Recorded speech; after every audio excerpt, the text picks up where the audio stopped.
Folks, this morning we awoke to the news of the passing of one of the greatest actors of all time, Sidney Poitier. He passed away last night, surrounded by his family at the age of 94. He was the first African-American to win Best Actor for Lilies of the Field. He also, of course, starred in numerous movies. In the Heat of the Night, A Raisin in the Sun. He was the measure by which many African-American actors, many actors, period, measured themselves by. He was a tall man, that amazing booming voice, but actually it was that voice that also caused him not to become an actor because when he was working with the Negro Ensemble, his Bahamian accent was so thick, he got booted out. He worked on it, came back, and of course, the rest is history. This is, of course, it was really a sad news. I confirmed the news this morning with one of the foreign minister of the Bahamas. It was Foreign Minister Mitchell, and this was the announcement. And we're going to show you in a little bit. This was the announcement that the current Prime Minister of the Bahamas made in a national address for one of their national heroes. My dear friends, it is with great sadness that I learned this morning of the passing of Sir Sidney Poitier. Our whole Bahamas grieves and extends our deepest condolences to his family. But even as we mourn, we celebrate the life of a great Bahamian, a cultural icon, an actor and film director, an entrepreneur, civil and human rights activist, and latterly a diplomat. We admire the man not just because of his colossal achievements, but also because of who he was, his strength of character, his willingness to stand up and be counted, and the way he plotted and navigated his life's journey. The boy who moved from the tomato farm of Cat Island to become a waiter in the United States. The young man who not only taught himself to read and write, but who made the expression of words and thoughts and feelings central to his career. The man who expressed his rage against racial injustice through quiet dignity. The humanitarian who used his steely determination not just to better himself, but to better the world that he lived in, filtered through the milk of human kindness. And all of it achieved without sacrificing integrity, charm, elegance, or wit. These things don't come easily, but the fight can be good. Your peers don't give you an Oscar, you win an Oscar. Success is not a given, but it can come to those who translate talent into craft and perseverance. As Sir Sidney said himself in his autobiography, you don't have to become something you are not to be better than you were. This is the mark of the man. In our national anthem, we remind ourselves to see how the world marks the manner of our bearing. Sir Sidney's bearing upon the world shines as among the best of us. Our country is in mourning, and so I've instructed that the Bahamian flag be flown at half-mast at home and in our embassies around the world. We know the world mourns with us. Sir Sidney's light will continue to shine brightly for generations to come.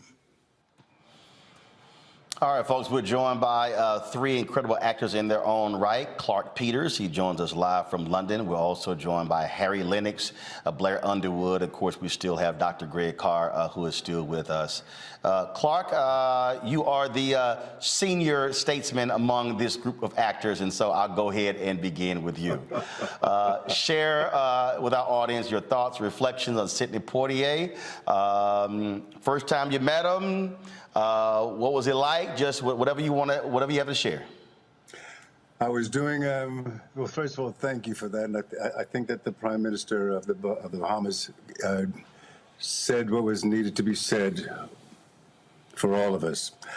I'd not been in the States for many years, and my first job back there was in 1998, I believe, and I was doing Iceman Cometh.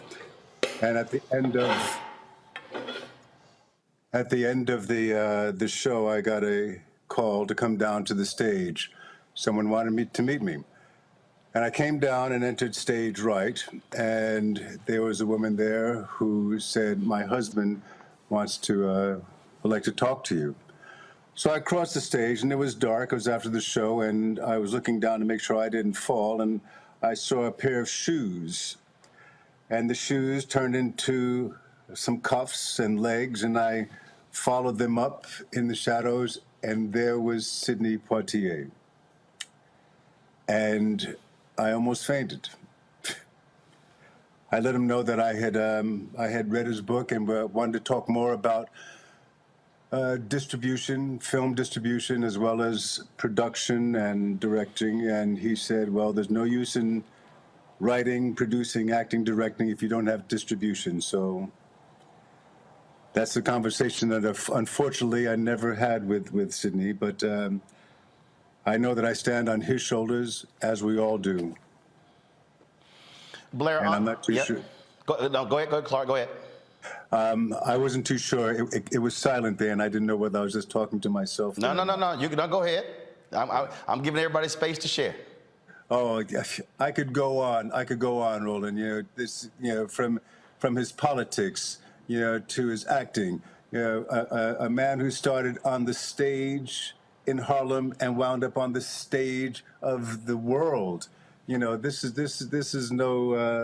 are no small achievements. And I thank God that I had him in my life for the moment that he was here. Mm-hmm.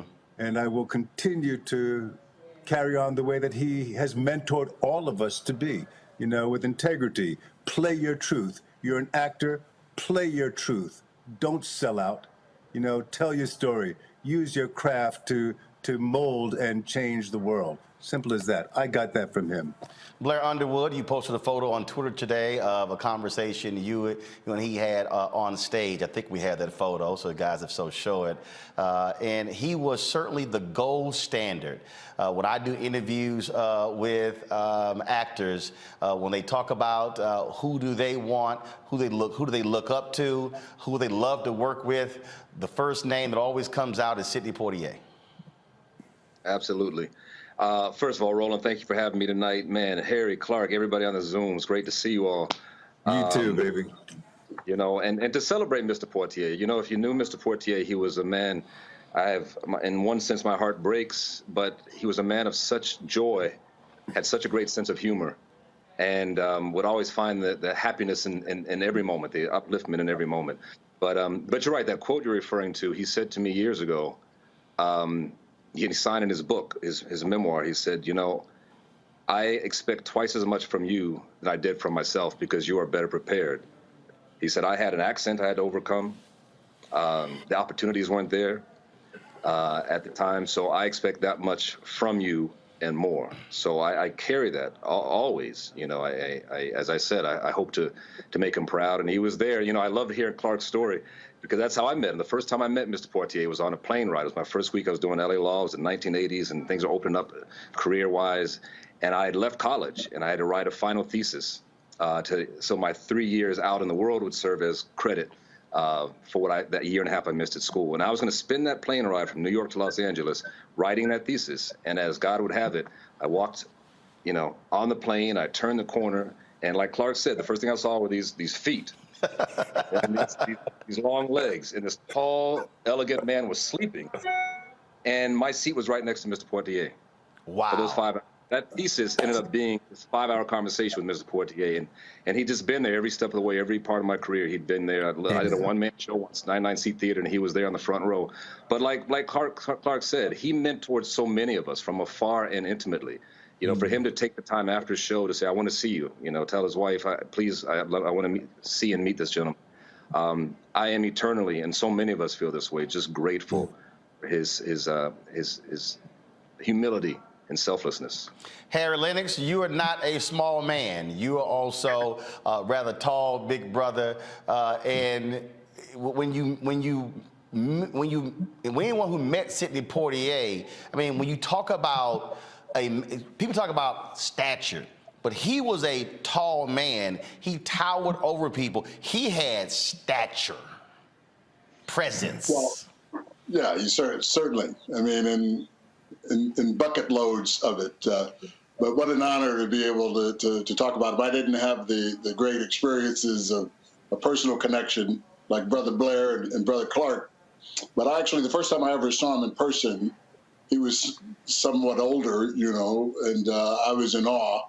I sort of didn't want to get to know him in the sense that there could be no greater impression that I would have of him, so anything. I just remember him in every aspect of my life. Like without Sidney Poitier, I would not be an actor, and I wanted to sort of keep him in that sort of distance reverence, just because I knew that there was no higher esteem that I would ever be able to hold him in, and he was always this icon that I revered.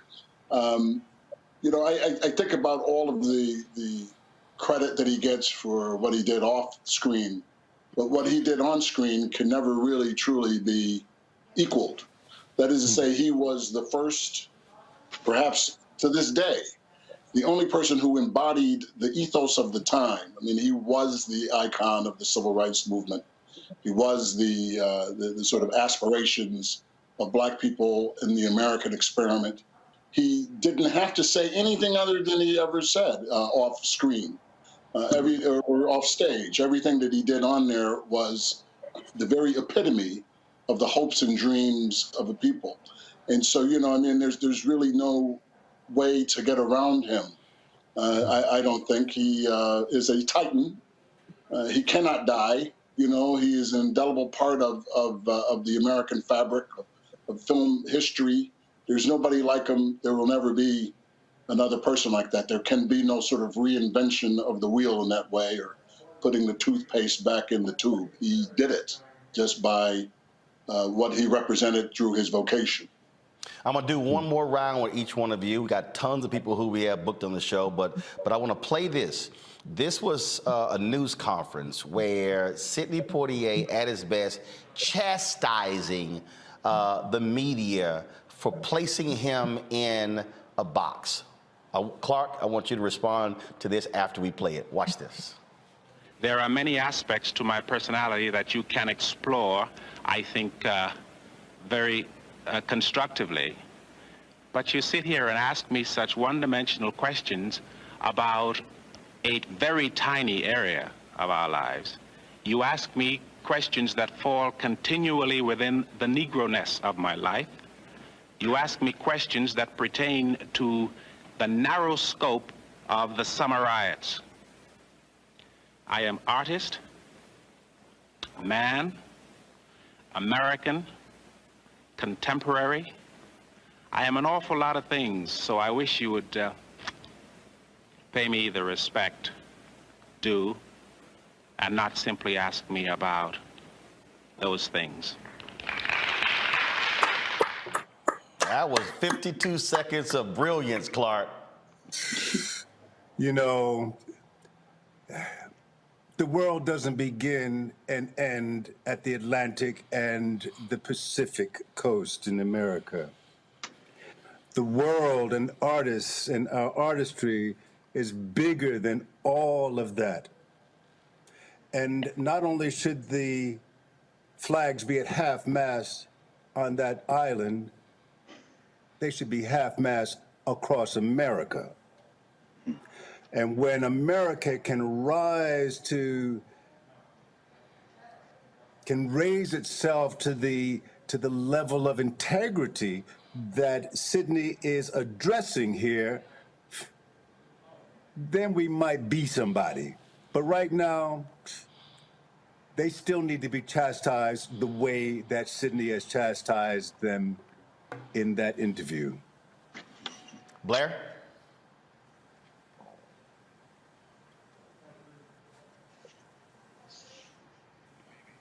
Blair, I think you're on mute. Sorry about that. There we Can go. you hear me now? There we go. Yeah. No, I was saying that's one of my favorite interview responses of all time. One of my favorite movies is Guess Who's Coming to Dinner. Mr. Poitier has that scene with his father, and he says, "Dad, you see yourself as a colored man. I see myself as a man."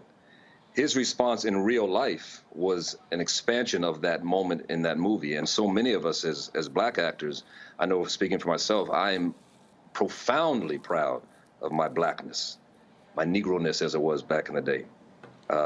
Profoundly proud of that. But I will be damned if I'll let somebody limit me in the roles I'm allowed to take, or the roles we will create, the stories we're able to tell, by just promoting me as a black man. We are men, we are human beings that are black, and that is not to be taken off the table. One of my the phrases I hate the most is colorblind. I don't want you to be colorblind. I want you to see my Negro-ness, my blackness, but beyond that, there is our humanity.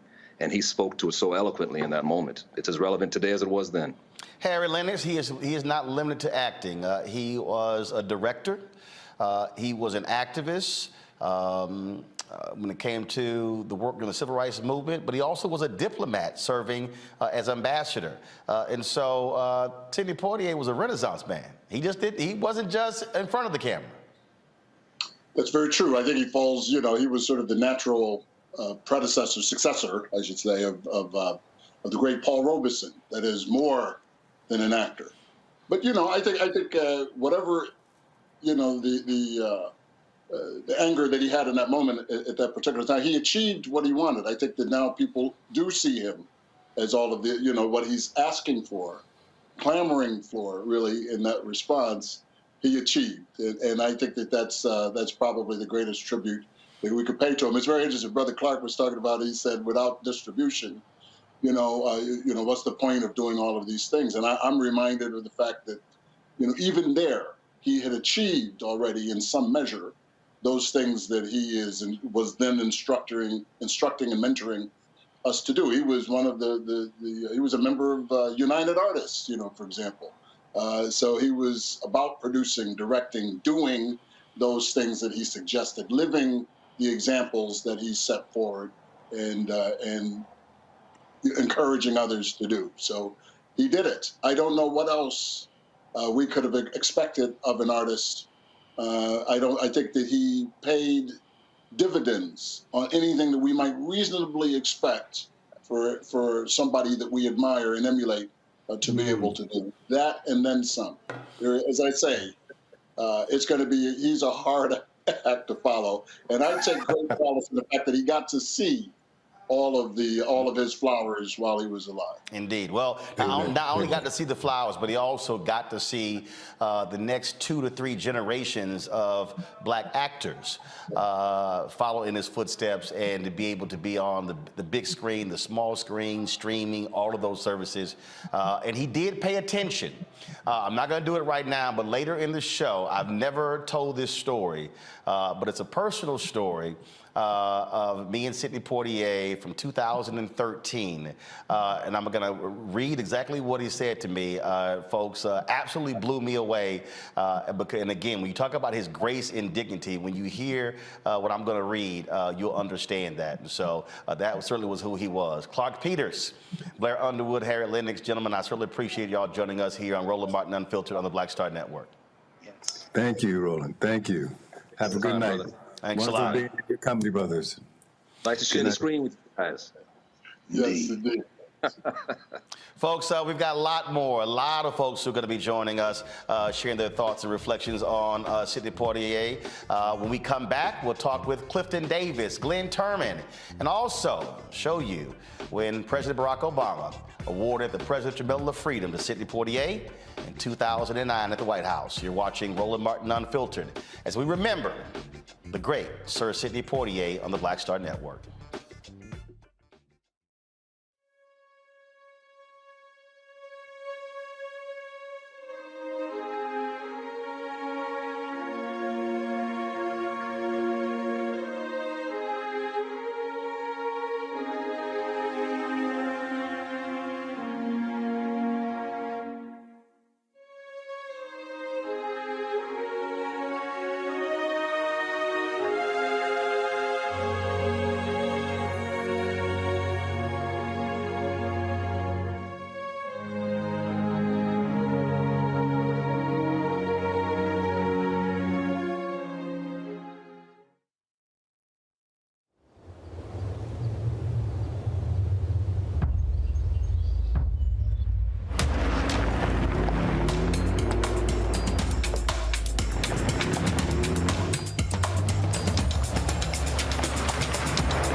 What's up, y'all? I'm Will Packer. Hello, I'm Bishop T.D. What up, Lana Well, and you are watching Roland Martin Unfiltered.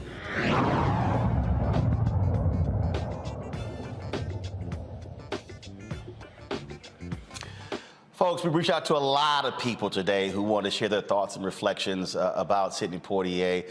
Many of them could not join us because they are on projects, they're traveling, but social media has been filled with so many tributes pouring in. Folks, go ahead and pull up the first one that we'll share with folks. Again, people have been posting on Instagram and Twitter. I mean, you name it, they've been doing it. And so we want to share with you some of those social media posts. You guys, let me know when we have those ready. Right now, though, I want to go to actor Clifton Davis, my Alfred brother. Clifton, how you doing?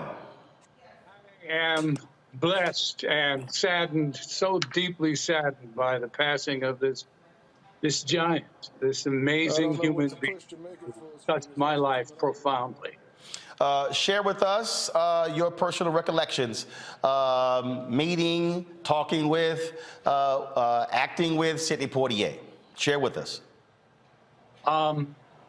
Let's say first I was a fan. I think it was Blackboard Jungle or something like that. And then, of course, the other films that he made early on in his career. And when Defiant Ones came out, something stirred within me. And then he did a movie with Clark Gable, and Gable respected him. You could see it on screen, and he was a giant. I first met him walking down 57th Street in New York, and I spotted him. I was unknown. I was a chorus boy in Hello, Dolly back in 1967, and I saw him, and I said, Sidney Poitier. He turned around and looked at me and said, hello, son, and went on about his business. I mean, I was a total stranger just bumping into him on the street. Years later, of course, I met him, and I got, you know, my little moment of fame, and we happened to be together at an award show in Oakland, California, the Black Filmmakers Awards. And That's My Mama was a very popular show at the time. I was backstage, just humbled and in awe, because I was there with Sidney Poitier and Ruby Dee, whom Glenn is going to talk about. He's got, good Lord, he's got really firsthand wonderful stories.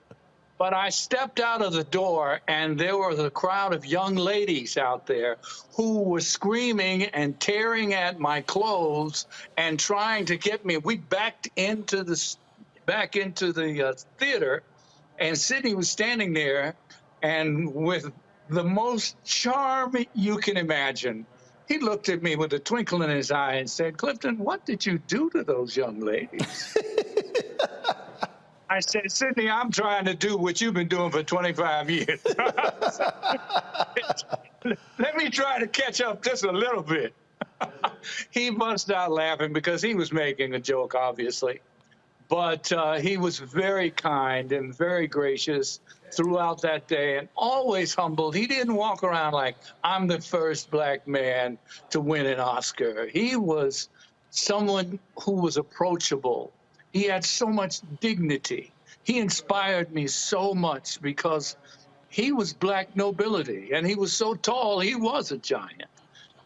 It was just wonderful to see him in person, to talk with him, to hear his dignity, his humor, his honor. Wow, his humility. The man didn't have to be that humble, but he was. And at the same time, he was proud. It was amazing. And then down through the years, we bumped into each other here and there. I never had the privilege of working with him. But the last time I saw him was in the Bahamas. And I came walking out of the Atlantis Hotel with my wife. And he looked at her and he looked at me. I said, Mr. Poitier, Ambassador Poitier. He was going to a lunch meeting or something. He looked at me and didn't address me, turned to my wife and said, "He is a very lucky man." And we have always been lucky to be able to touch the greatness and to spend just a little time with Sir Sidney Poitier. Clifton Davis, I know you're busy on the road with Wicked. I appreciate you stopping by and sharing with us your thoughts about Sidney Poitier. Thank you so much. I'm going to miss him. Appreciate it, Frat. Thanks a lot. All right, folks, in a second, we're going to be chatting with actor Courtney B. Vance. But right now, I want to go to my man, the biggest cowboy in Hollywood, even though he's from New York City. Glenn Turman. Glenn, how you doing? How you doing, baby? How you doing? I'm good, man. How you doing? I'm doing great. Can you hear me? I can hear you. You know, one of the first things I thought about this morning when I saw the news and I called the Minister of Foreign Affairs in the Bahamas who confirmed his passing, when we talked, you were like, Sidney. I mean, and it's like, when you say Sidney, there's only one person you think of. You don't think about Sydney, Australia. You think of Sidney Poitier. Sidney P, he's the man. That's right. Always will be in my book. You know, I first of all, I'm so heartbroken, you know, so heart-stricken with this news, you know, because I kind of thought he'd live forever, you know. 94 is a good run, you know, any way you look at it, you know. And my heart, of course, goes to the family who I've already put in a call to, but I haven't spoken with yet, you know, especially his daughter Pam, because we grew up together from as teenagers when I was doing A Raisin in the Sun at the age of 12, 13. So she and I are about the same age, and I look forward to speaking with her. But she was always considered we considered each other place sister and brother, you know. We were that close as a result of my working with him on Broadway in A Raisin in the Sun, you know. And but he was the kind of man that influenced me so much in all of my career, and as well as my character building as a man, you know, because he caught me at an influential age, that age where you go from, you know, boyhood to young manhood, you know, young adulthood, a teenager. And some of the things that I remember, you know, we were on Broadway, and right down the road, down the street on 46th Street, he was starring in the movie Porgy and Bess. And the play, Raisin, was around the corner. So I could go out the back door, the stage door of the theater, the theater that we were playing at, and go to the corner and go into the movie on the side door, go into the movie and watch him on screen doing Porgy and Bess, you know. And there he was, larger than life, you know, like, what, 60 feet, you know. And then I realized that I had to get on stage for my cue, and I'd run out of the theater and then run into the stage door and run on stage and run to his arms, and there he was, you know, the same guy I just saw in the movie theater. So it was a very fascinating time to see this man larger than life and then run into his arms and have him say, "And this is my son. And he is the 4th generation of our family, and we are proud. We are very proud people," you know. It was quite an experience for me. You know, again, we see people on the big screen and we see them on television, and folks like, oh my God, I mean, they are these iconic figures. I did an interview earlier today and we were talking about Dr. Dorothy Cotton and Reverend Dr. Martin Luther King Jr. And I said they were icons, but they were also just regular, ordinary people. Well, that was Sidney. You know, Art Evans, the actor Art Evans, great actor, you know, dear friend. You know him from Soldier's Story or Die Hard. And we used to run into Sidney at a park here in Los Angeles called Poinsettia Park. This was back in the day. And Poinsettia Park had a tennis court. And we thought we could play tennis. Sidney could play tennis, but we thought we were better than him. So we challenged him individually to a game. He said, no, I won't play you. I'll play both of you at the same time. He whooped our butts. And it was it was great to hear him talk smack, you know, as he was whipping us. You call that a game? Is that the best you can do? You know, as he just, I whip your ass. Oh, man, he beat us. I'm not talking about that to this day, you know. So, yeah, he could talk a lot of trash, and he could back it up. Well, that's the whole point. If you're going to talk trash, you absolutely back it up. Right. Glenn, share just your final thought about Sidney Poitier. Well, I'm honored to have known the man. He was, you know, so influential in my career, the choices that I made. He was always accessible for me. You know, Sidney, how do I deal with this? Sidney, they're doing this to me. You know, they put up this roadblock. How do we get around that? How do I, you know, Sidney, I've written a play. Would you come see it? You know, and tell me what I need to do with it. You know, and he'd show up. He'd do it. Sidney was responsible for me getting my first agent here in California, Marty Baum. You know, a man named Marty Baum, who was a giant of an agent, who was part of an agency called GAC that later became ICM, that later became CAA. You know, it was so he was just oh God, I'm gonna miss that man. Glenn Turman, we appreciate it, man. He was indeed a man of big stature, and there was nothing like when you walked in his presence. He had a smile that was as wide as Broadway. Yes, indeed. Glenn, always a pleasure, my brother. I'll see you soon, and when I come back to L.A., we're going horseback riding. Okay, baby. I'm ready when you are. All right, I appreciate it. Thank you so very much. Folks, again, so many thoughts and memories about Sidney Poitier in 2009. President Barack Obama, of course, recognized Sidney Poitier with the Presidential Medal of Freedom at the White House. Here is that ceremony. It's been said that Sidney Poitier does not make movies. He makes milestones. Milestones of artistic excellence. Milestones of America's progress. On screen and behind the camera in films such as The Defiant Ones, Guess Who's Coming to Dinner, Uptown Saturday Night, Lilies of the Field, for which he became the first African American to win an Academy Award for Best Actor. Poitier not only entertained, but enlightened, shifting attitudes, broadening hearts, revealing the power of the silver screen to bring us closer together.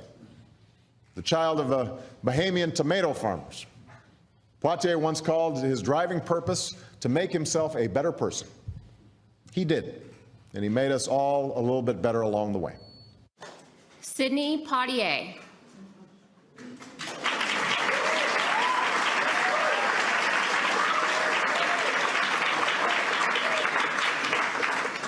Ambassador and actor Sidney Poitier has left an indelible mark on American culture. Rising from the tomato farms of the Bahamas, his talent led him to Broadway, Hollywood, and global acclaim.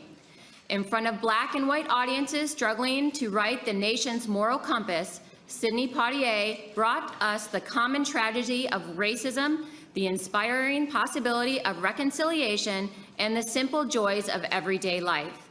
Ultimately, the man would mirror the character, and both would advance the nation's dialogue on race and respect.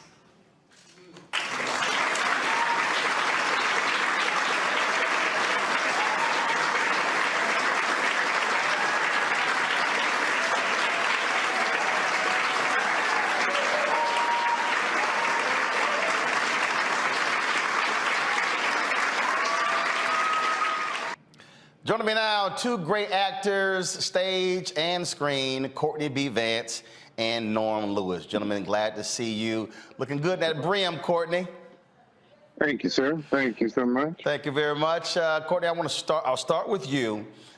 Just share your thoughts and reflections on Sidney Poitier. Well, we miss him. He was 94. We oftentimes we don't realize that we have angels in our midst, and he was that. And when he was in his prime, we saw him, and a lot of times we thought in the midst of the Black Power movement he wasn't doing enough. But he was a trailblazer for the time period in 1963 when he won the Best Oscar for Lilies of the Field. He was the #1 box office in the world, #1 box office star in the world. And we were so proud of that. But 5 years later, when the Black Power movement happened, we were ready to push him aside. But that's the way of the world. He was who he was. He was for the time period. He made us stand up taller. They call me Mr. Tibbs. And when he slapped that police officer, Rod Steiger, and when the Rod Steiger slapped him, he slapped him right back.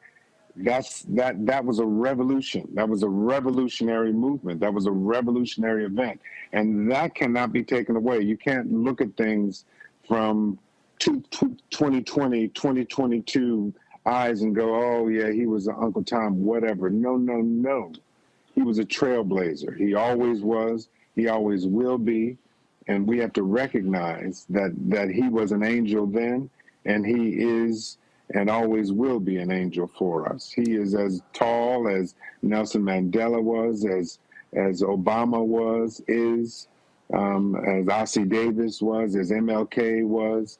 He was a trailblazer. He was an icon of epic proportion. And in fact, Norm Lewis, Reverend Dr. Martin Luther King Jr. talked about the importance of Sidney Poitier and his representation on screen to the Black freedom movement. Mm-hmm. Well, for me, I just, like Courtney B. was saying, it was revolutionary to see him slap this white man at such as a young Black man seeing this, because we didn't have those a lot of those images, and to see him in the movies To Sir with Love, and to deliver these artistic events with such grace and such honor. He wasn't kowtowing to what the man was, and so he was definitely an inspiration. And I'm glad to have actually gotten the chance to meet him. I didn't know him that well, but I got to meet him a couple of times, and he hugged me and gave me his grace of being an actor. He was like, "Good, you're going to make it." And so maybe that from his touch, I have done pretty well. Courtney, he often also talked about the weight that was on him, having to represent literally an entire race. We can't overlook that as well. No, and we'll never understand it. No one will ever understand what that generation of trailblazers went through. Ossie Davis, Ruby Dee, the Negro Ensemble Company, when there was no one else to look up to. And they set the path, they set the standard. And for that, there was a great deal of stress and a great deal of weight on them that we can't appreciate. And much like MLK, when the world passed him by after he came out against the Vietnam War, he was his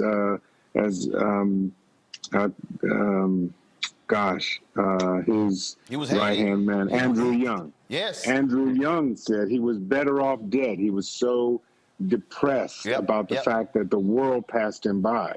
And I'm sure Sidney felt the same thing. He saw the writing on the wall that he was no longer going to be the first go-to Black person. The world shifted. Denzels of the world came up. There were other actors. There were more effective spokespersons for the time period.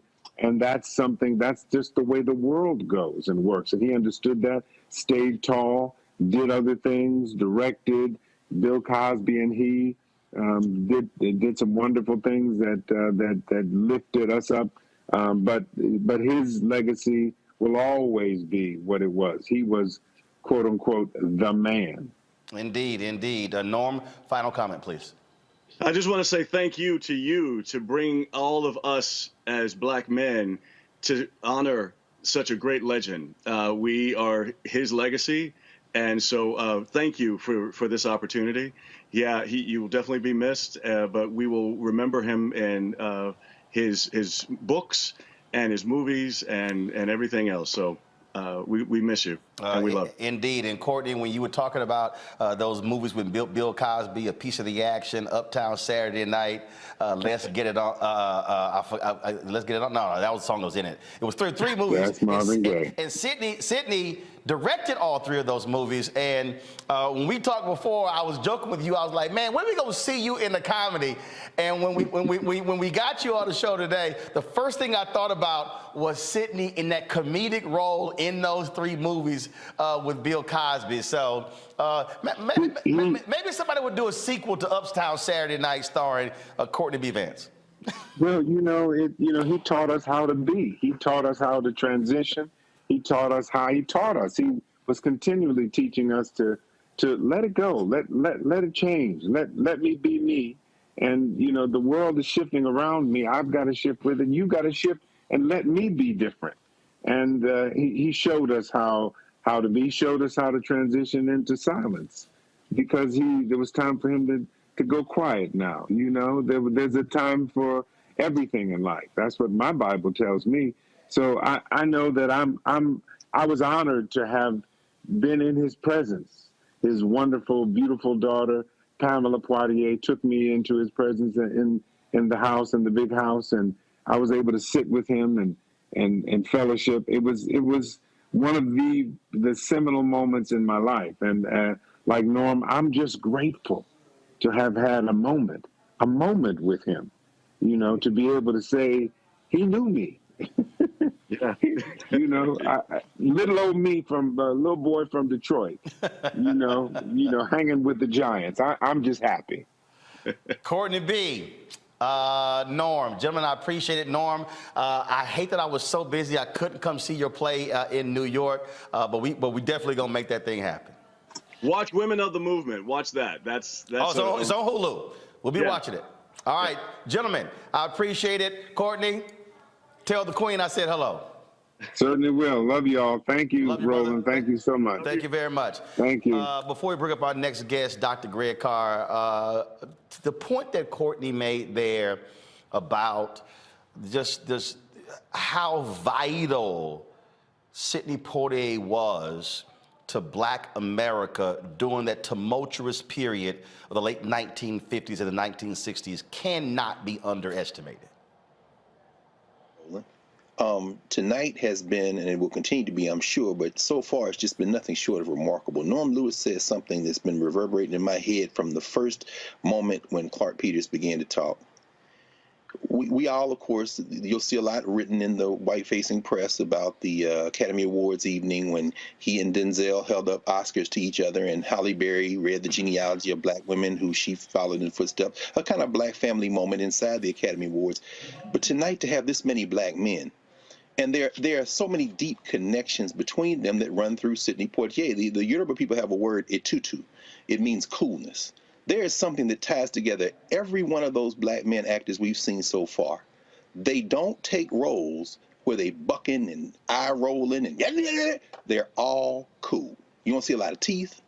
You don't see, whether it be Courtney B. Vance and his role as a lawyer on Law and Order, whether it be Norm Lewis and his work in the theater, or even in Defy Bloods, whether it be Clark Peters as Lester Freeman in The Wire, whether it be Blair Underwood in an early Western Power that makes Posse in 1993, that makes us think about Sidney Poitier and Halle Belafonte and Bucking the Preacher, whether it be, and of course, one thing Blair Underwood shares with Sidney Poitier is they both played Jesus Christ.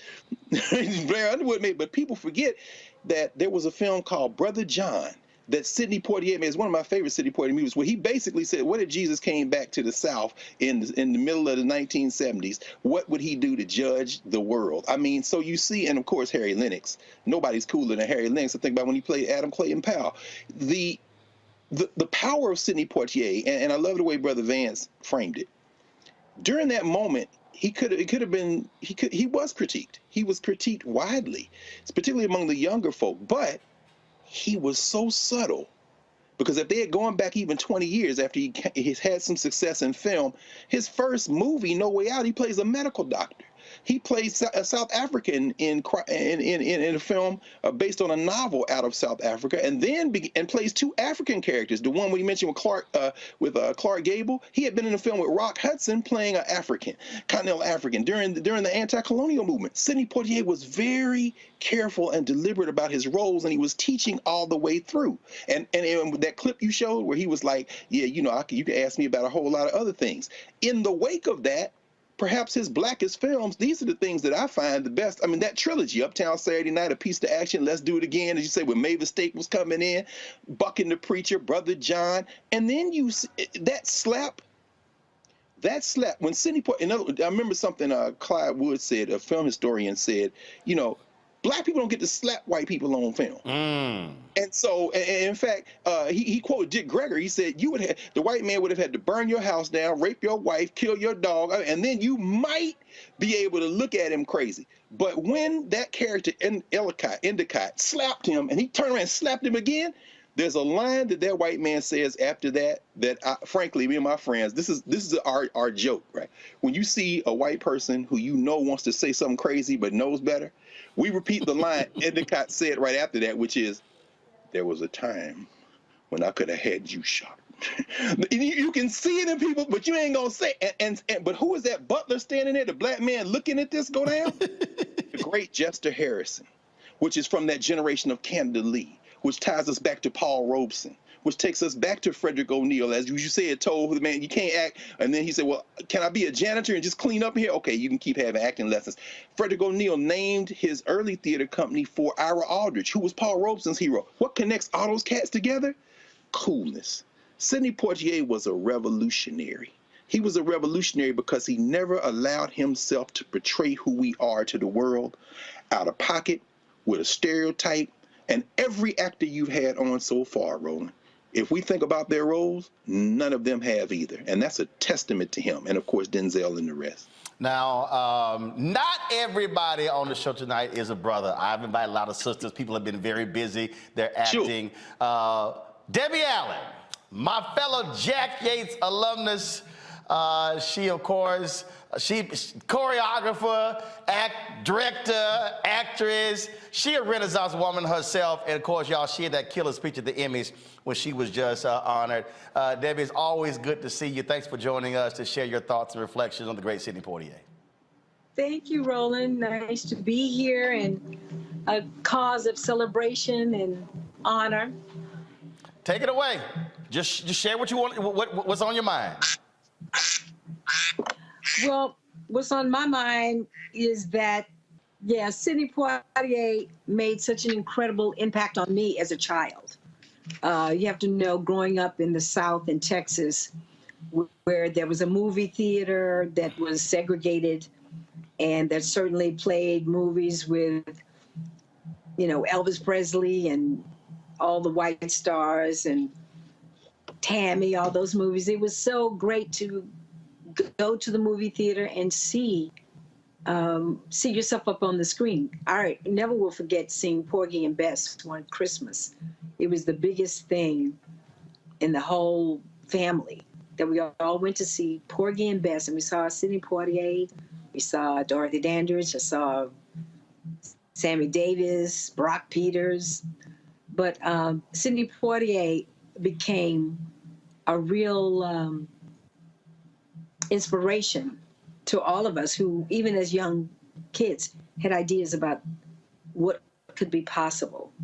He, you know, when you think about the history of film and how, you know, when you look at David Bogle's Coons, Mammies, Tons, Buck, that wonderful historic book, how actors African origins were always playing caricature kind of stereotypes. You know, the big mammy, the tragic mulatto, the coon, the big sprawling buck. And Sidney Poitier dispelled all of those myths, catapulted us into a whole nother generation of respect and acceptance.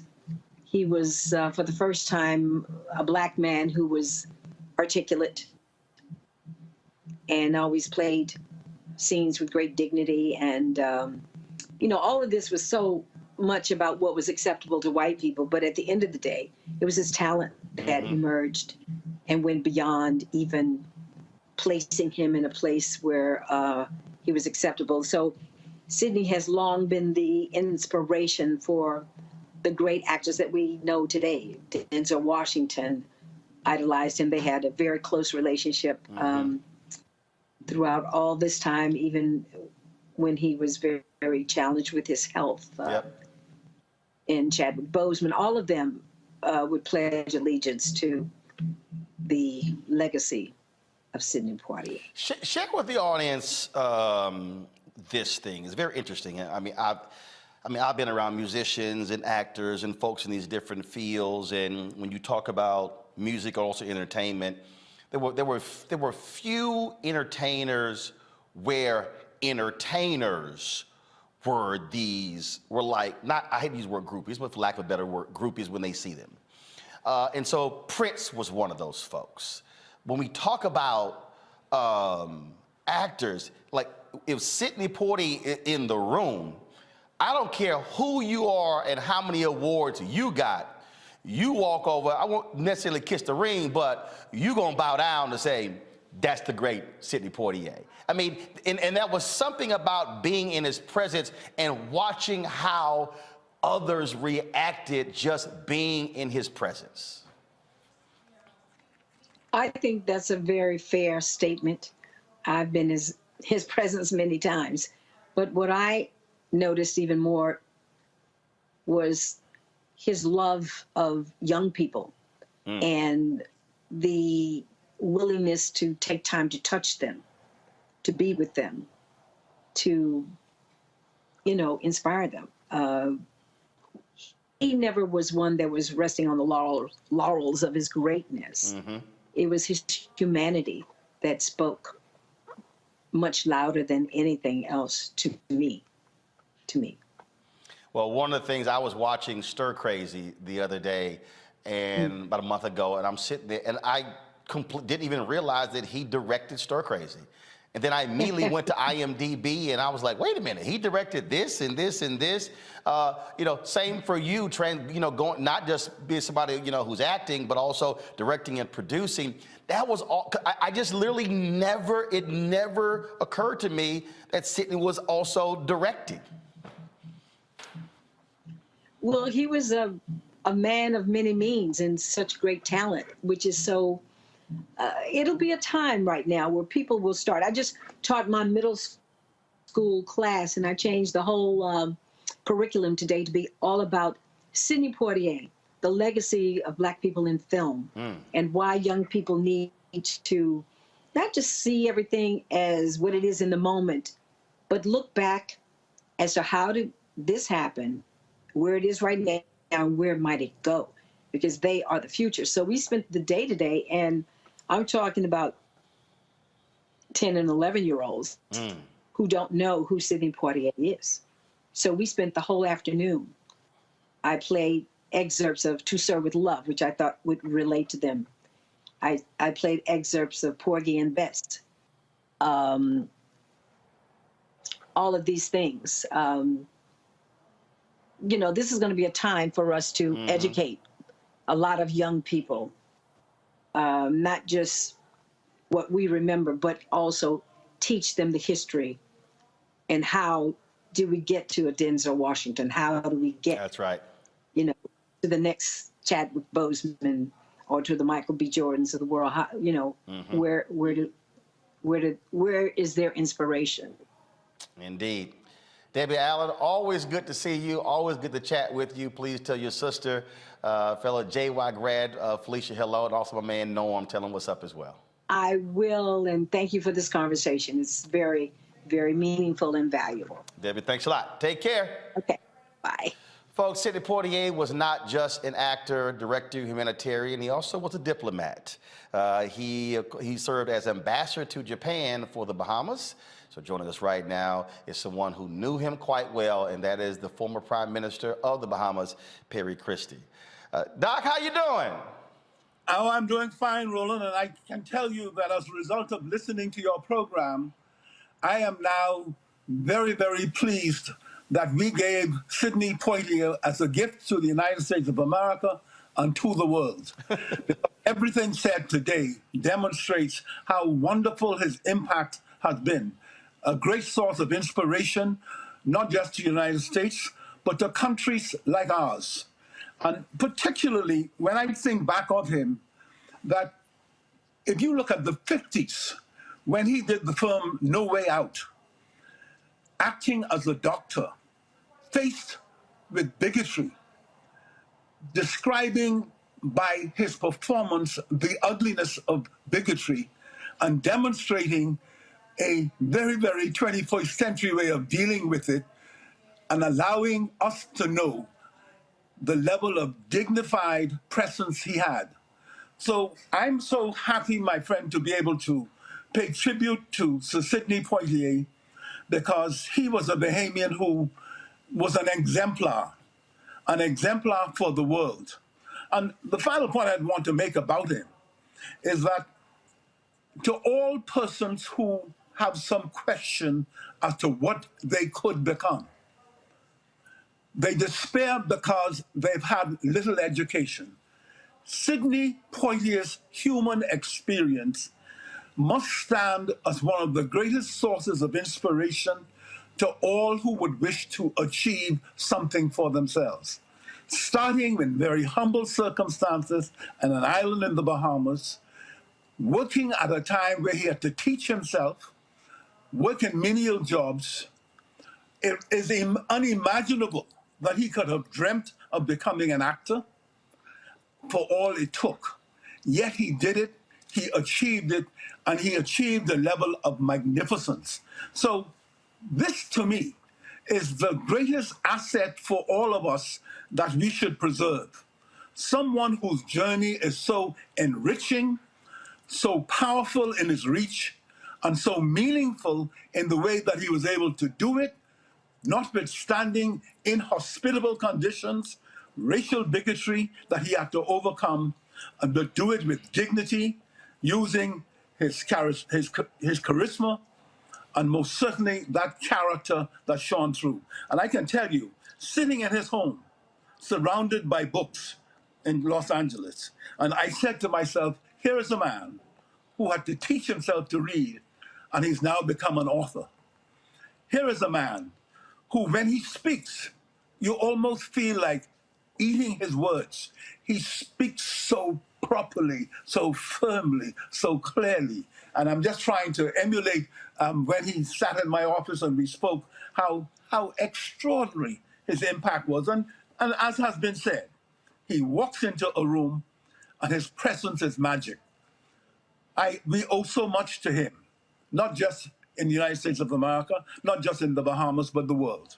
In fact, a Bahamian television network ran this package from a few years ago. You and others were on your way returning from China. Y'all had a long layover in Los Angeles, and y'all went to the home of Sidney Poitier. He had a few words to share. I want to show a bit of that. We'll come back, and I got a couple more questions with you. Y'all go ahead and fire that piece from the Bahamas when on the visit to Sidney Poitier's home. Bahamas to the next level through providing opportunities for the disadvantaged. The winner is Sidney Poitier. It is a long journey to this moment. I am naturally indebted to countless numbers of people. And just like that, Sidney Poitier became the most decorated black actor on the international screen, etching himself into the history books of film and television. Later in his career, he would shed light on the Bahamas as a place he called home, and where he grew up on Quaint Cat Island with his Bahamian parents. He was no stranger in achieving greatness. Some suggest the indomitable spirit that led black Bahamians to realize majority rule was the same spirit that led Sir Sidney to overcome surmounting hurdles to earn his spot on the big screen, as he refused to be denied. And while many argue where he actually got his start in theater, one thing is undeniable. The break he received while carrying out a mediocre task in the U.S. proved that his undeniable talent and love for the cameras could no longer be ignored. They call me Mr. Tibbs. The Bahamas continues to celebrate Sir Sidney Poitier's legacy, hailing him as a hero and example for Bahamians to follow. It was no surprise that during a layover visit in Los Angeles, while traveling back from China, the Prime Minister and his delegation visited Sir Sidney at his Beverly Hills home. It's a visit one can remember for a lifetime. And though he's aging and experiencing challenges with his health, Sir Sidney's voice remains uninterrupted, sustaining the same sound and the same wit that made him famous. Sir Sidney Poitier, despite his many world-class accomplishments, still has an insatiable desire to impart his knowledge to the young generation of Bahamians. What I say back to them is what I dream of saying back to them, that I would love to always spend the rest of my life in their presence. Sir Sidney's advice to Bahamians is simple but profound, indicative of his undying love for country. All I could say to them is, wherever they go, whatever they do, they must remember that they come from one of the greatest countries in the world. And while he's done sharing his on-screen gifts with the world, he's certainly relying on the next generation of Poitiers to fulfill that legacy. I have 12 children, all girls. And that means I'll be spanking a lot of bottoms if they don't do as well as I expect them to do. Expressing his appreciation to have the high-level delegation visit him during the lengthy layover in Los Angeles from China, Sir Sidney welcomed the group to return in his usual witty fashion. I thank you all as friends and fellow human beings and fellow Bahamians, and I'll be pissed if you all don't come back. Clint Watson, ZNS Network News. Quite funny there, Prime Minister Christie. He was, again, someone who people thought serious in terms of how he carried himself, but he had a wicked sense of humor. Absolutely. And, you know, again, to think that he came from the Bahamas, to see the extent to which the world has acclaimed him, enables us to say to young Bahamians, and for that matter, people all over the world, particularly in our region, that anything is possible. And I keep on saying that when President Barack Obama coined "Yes, we can," Bahamians had been living that out for generations. It took an indomitable spirit to be vested in Sidney Poitier. He believed that he could do it. He invested in that belief, and he did it.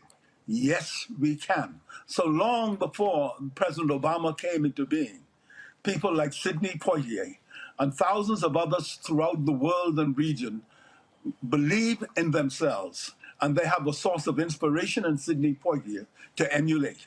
And I think when we look at memorializing him, we ought to ensure that our teaching institutions that will have a culture of perpetuation, in perpetuity, being able to keep the memory and the meaning of one's life, particularly when it had such a powerful impact, in perpetuity for future generations to learn and learn from. And so, for me, it was a pleasure when the Bahamas named him ambassador to Japan. We knew that he was going to represent us magnificently. And we had an additional pleasure of naming a prestigious bridge leading to one of our leading resorts in Paradise Island, the Atlantis, naming the bridge after Sir Sidney. And like our Prime Minister said in his broadcast today, that the government will be giving consideration to further research on the best way to memorialize and to ensure that future generations, not only of our country, but of the world, come to understand that the journey of Sidney Poitier, or Sir Sidney Poitier, was one in which that could be emulated and shared by millions of people worldwide. He gave us a sense of pride. And Roland, I went to see, as a law student in London, I went to see Guess Who's Coming to Dinner. And I left that movie theater feeling inspired, feeling a sense of satisfaction that I had seen a man who never compromised on his blackness, who was prepared to demonstrate a level of dignity in the face of severe questioning, who understood who he was and was able to communicate that in the film. And so his magnificence as an actor was only reflecting what we have come to know were his personal values and what his personal beliefs. Sidney, much to his credit, was able to take his personal beliefs and have them enshrined in all of the diverse parts that he played in the movies. One final point. I honestly believe when we look at what happened in the Bahamas, where we had a march to majority rule in 1967. Up to that point, we had a minority government running our country. Sidney Poitier was here to inspire the new government, to inspire them in their campaign, and to celebrate with them when, for the first time in 1967, January 10th, 1967, when a majority rule government was formed in the Bahamas. That helped us on the road to independence, because he also believed that we had to demonstrate as a country that we were capable of ruling our own affairs. And so the civil rights movement in the United States was a source of reminder to us of what we should avoid, what we should not let happen in our country.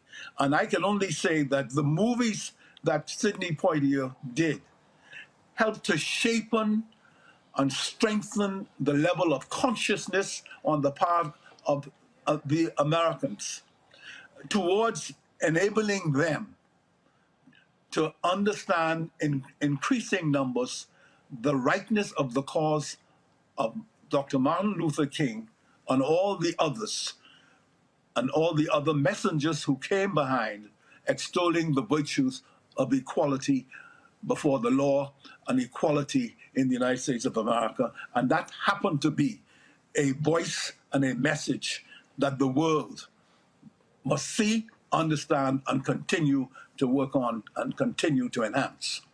Perry Christie, former Prime Minister of the Bahamas, always a pleasure to see you and chat with you. And I can't... Well, you must come back to the Bahamas. I mustn't let you go without saying it's better in the Bahamas. And we need you back here. Every time we talk, you will sail the Bahamas to come back. Sigma Pi Phi Fraternity de Boulay actually has their national convention in the Bahamas. It was supposed to be there last year with COVID, but it's going to be there. So I will actually be in the Bahamas in July, but I'm going to try to get there before July. But I'll see you then.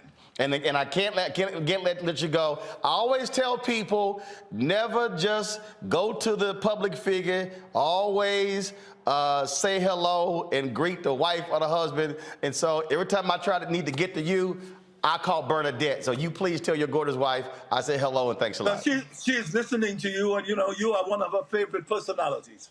Well, I appreciate it. Look forward to seeing both of y'all soon in the Bahamas. Excellent. Thank you so very much.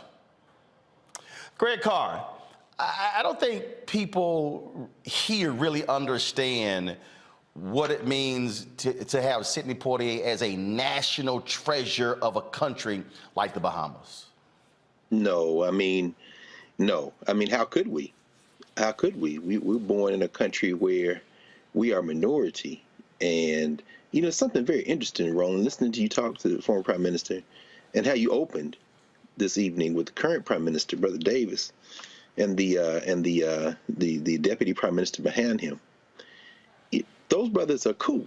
the women and men of the Caribbean, the Bahamas, like Barbados, like Jamaica, like there's a certain, I don't want to call it dignity. Dignity is the wrong word. There's a certain coolness, to use that Yoruba word again, that kind of emanates out of the ethos of black culture. But in majority black countries, you certainly see that, I think, almost as a structural element of their structural identity. So even though Sidney Poitier was born in Miami, because his family was going back and forth between the Bahamas and Miami, selling their produce, tomatoes primarily, he was very much a son of that island. He was a son of that country. He was a son of that nation, and it came through. So even now, as we'll read in these other media sources, he had to lose his accent. He never really lost his accent, but because you hear it when you hear the prime minister.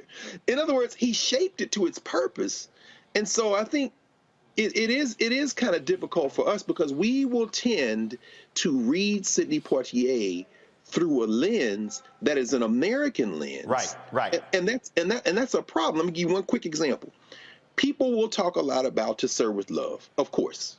And Petunia Clark's song and Edmund Braithwaite's novel that was made into a movie. And I thought about Cheryl Lee Ralph. That's why, I know you're friends with them. So, who played a teenager in A Piece of the Action, where Sidney Poitier and Bill Cosby were teaching these young people in this community center.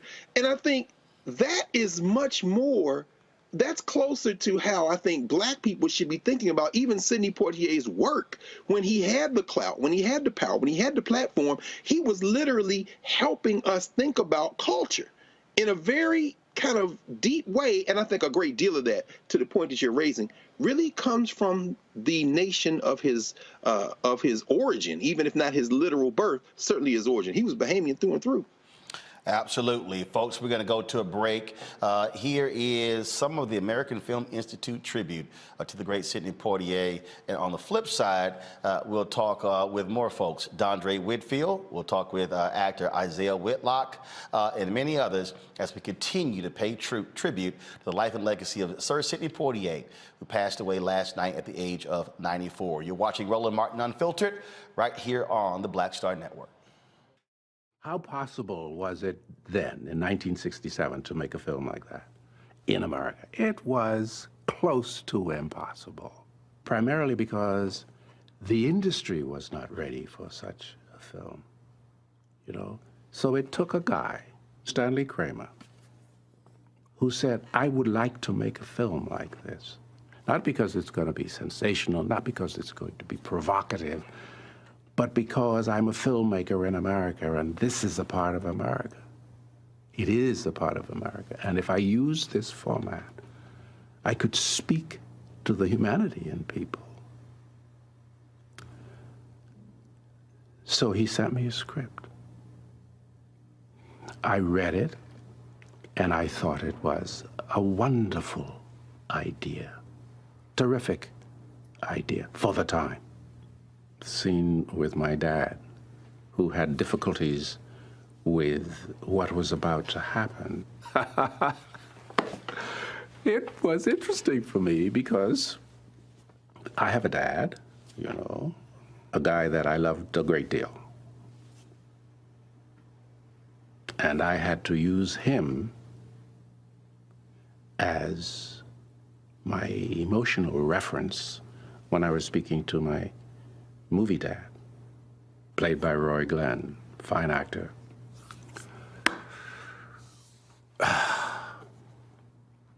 It wasn't easy, but it was a scene that had to be played. So I played it as best I could, and it worked out okay.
ain't just about hurting black folk. Right. You got to deal with it. It's injustice. It's wrong.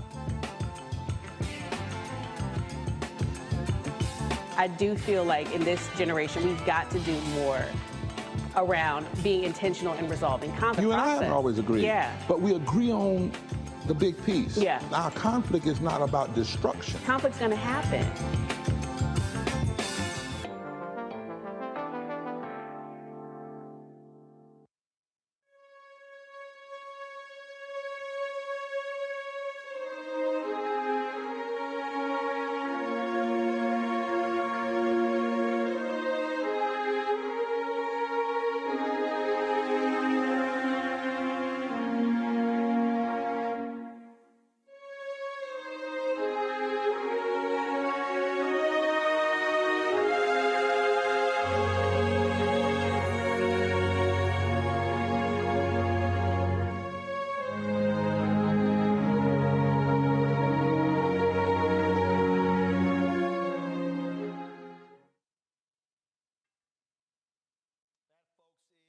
A shot of Black Lives Matter Plaza here in the nation's capital, where our new studios are located. Sidney Poitier was very much beyond an actor. He also was someone who was extremely involved, Greg Carr, in the Black freedom movement. When I interviewed Harry Belafonte for the first time, this is what he, folks, let me know when we have that ready.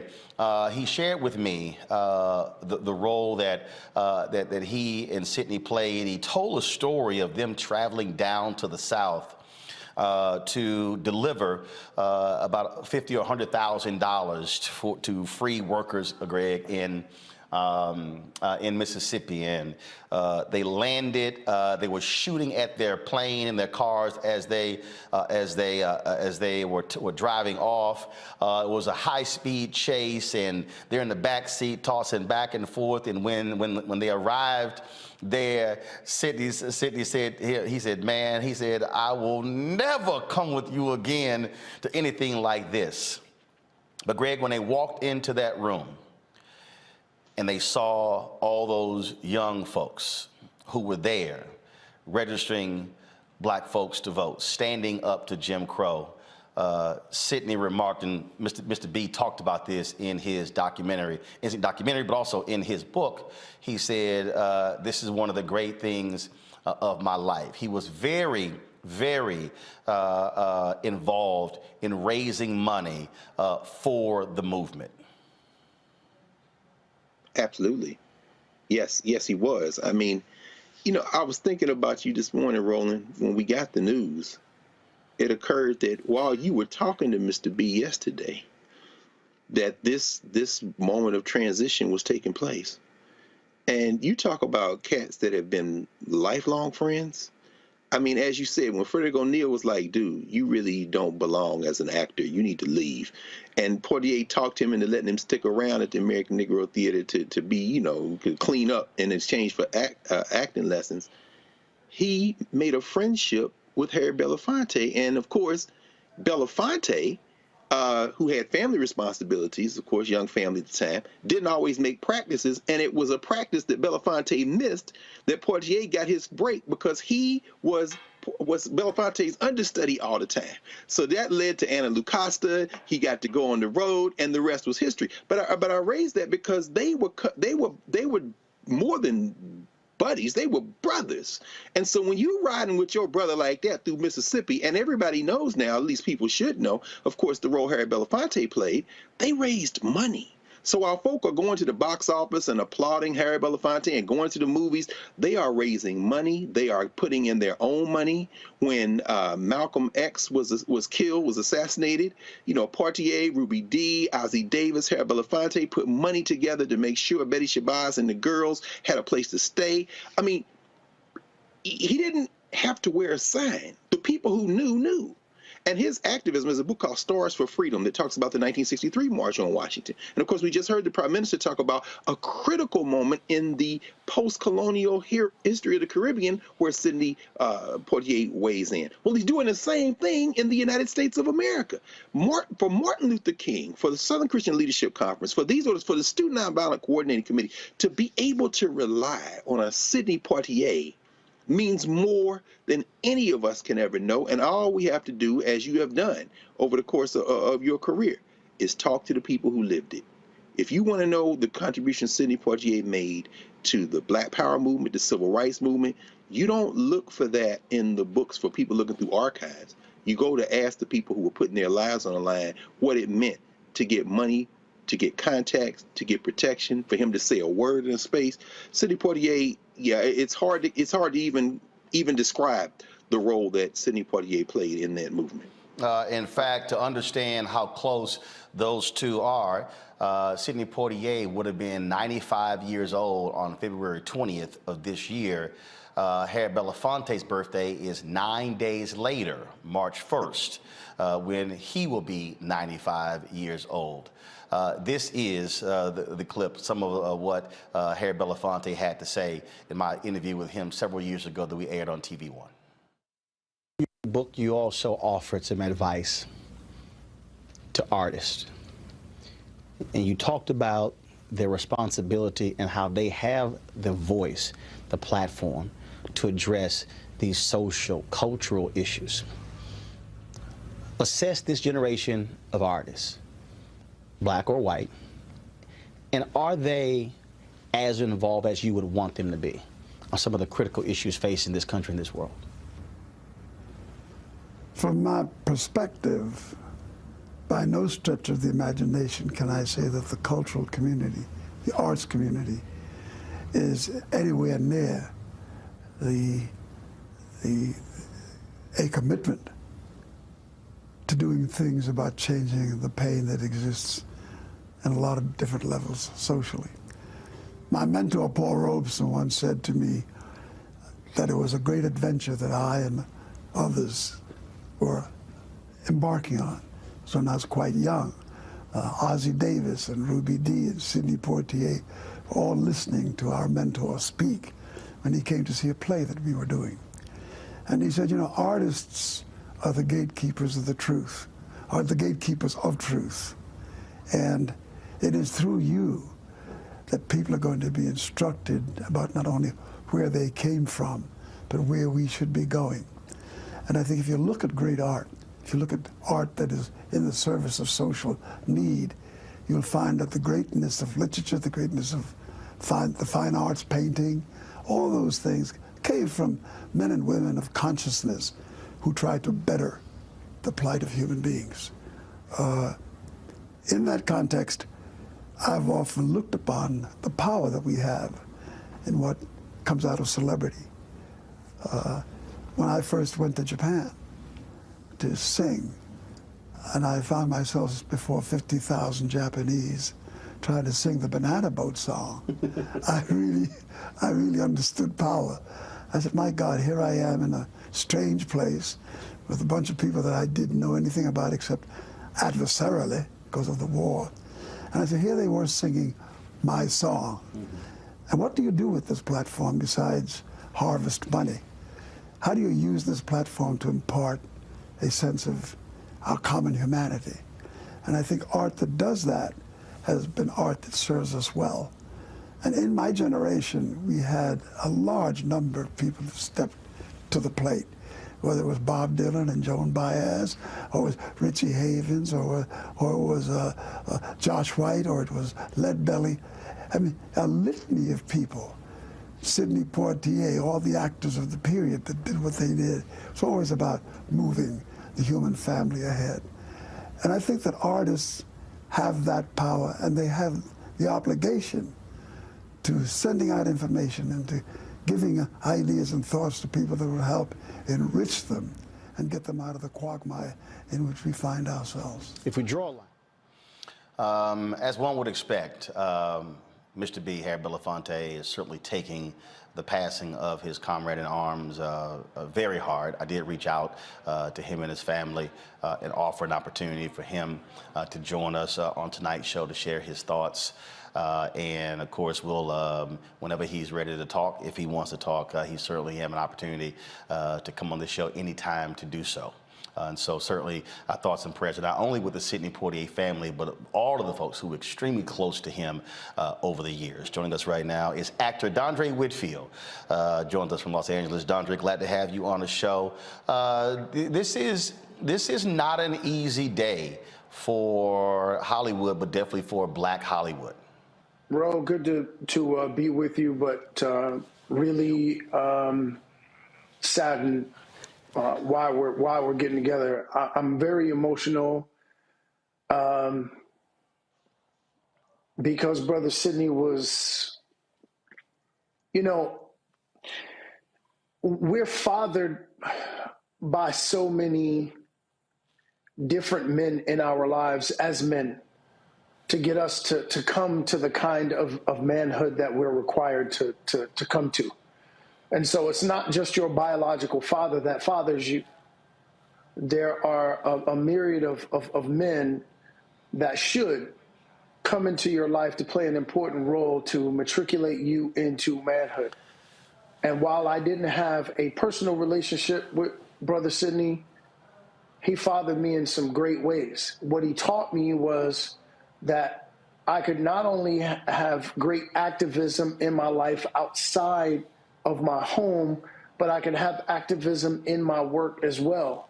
And what we heard from Brother Belafonte talking about how artists are the truth keepers, we absolutely are that. And I am saddened that we seem to be lacking enough of artists, men in particular, and this is no disrespect to any of my sisters, but right now I really have to speak to the kind of men that we're talking about right now in this particular cloth, where we seem to be lacking those that walk with that same spirit, that walk with that same intention. And I'm also angered by the fact that we have all of this power, all this collective power, but we seem to be influencing a generation to, as Brother Belafonte said, harvest riches, harvest money. What else do you do with that platform? And so for me, Brother Sidney was one of those that served as an example that not only was it okay for me to do something with that platform, but in fact, I had a responsibility to do so. As you were talking, I thought about Jamie Foxx telling the story after he portrayed Ray Charles, and he was winning everything, and he was, and then of course he goes on to win the Oscar. I mean, and he is living it up. He is partying. He is going buck wild. And Oprah Winfrey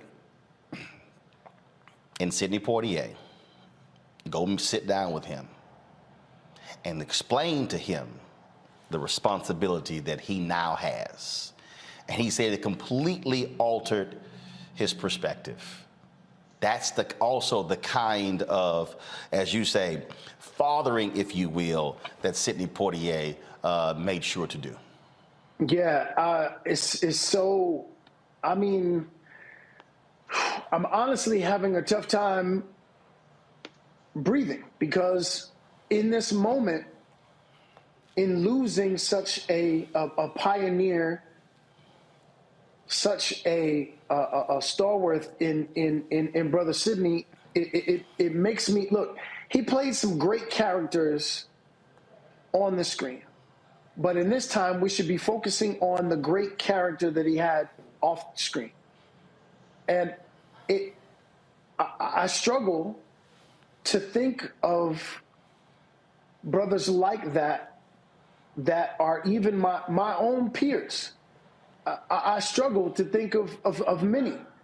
There are a handful that I look to, you know, and even in this industry, I mean, of course, you being one of them, and we often have these kinds of conversations, but it saddens me that I don't have, or that we don't have, a bigger stable of men that feel like this is their responsibility. I feel like we're having the kinds of conversation about how to get at the bag.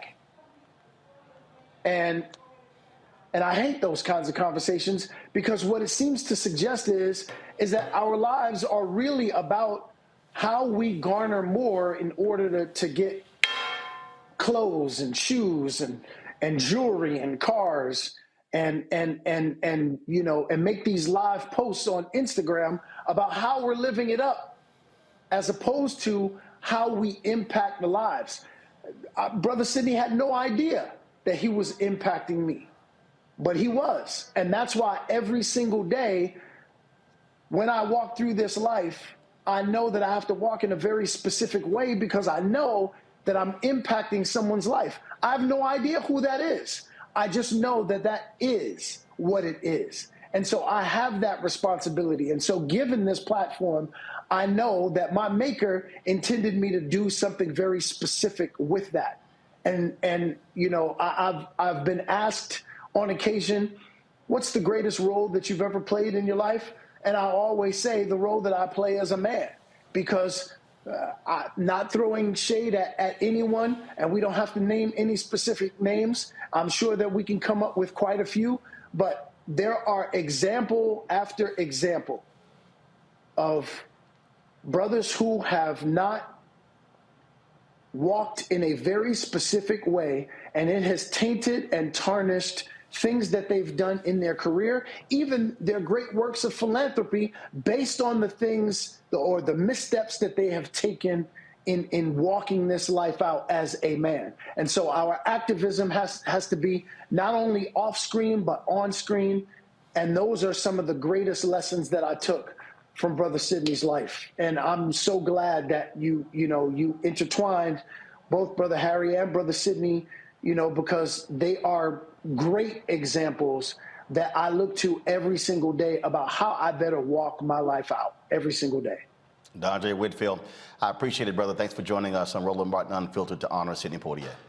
Love you, Brother Roe. I appreciate you. Appreciate it as well. Thanks a lot, my brother. Say hello to the wife, Sally, and to that golfing son of yours. Yes, sir. All right, then.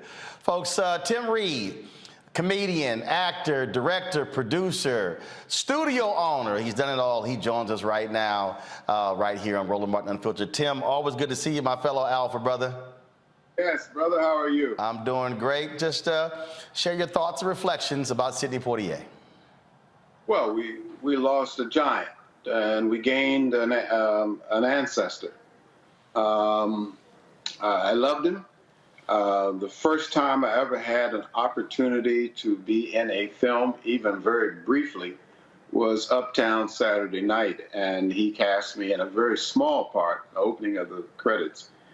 But just the short time I was with him, and over the years since I've had the pleasure of seeing him or having a chance to talk to him, I always walked away with a sense of this is what it's like. This is the grandeur. He has gravitas. This is the kind of person that I want to pattern as much of my life as I possibly can as a man, not just as an actor. He and Harry and those kinds of people. For a little colored kid raised in segregation and dreaming upon dreams, seeing these people on television, and then having the pleasure to sit next to them and talk and meet them has been one of the greatest blessings that I've had in my life.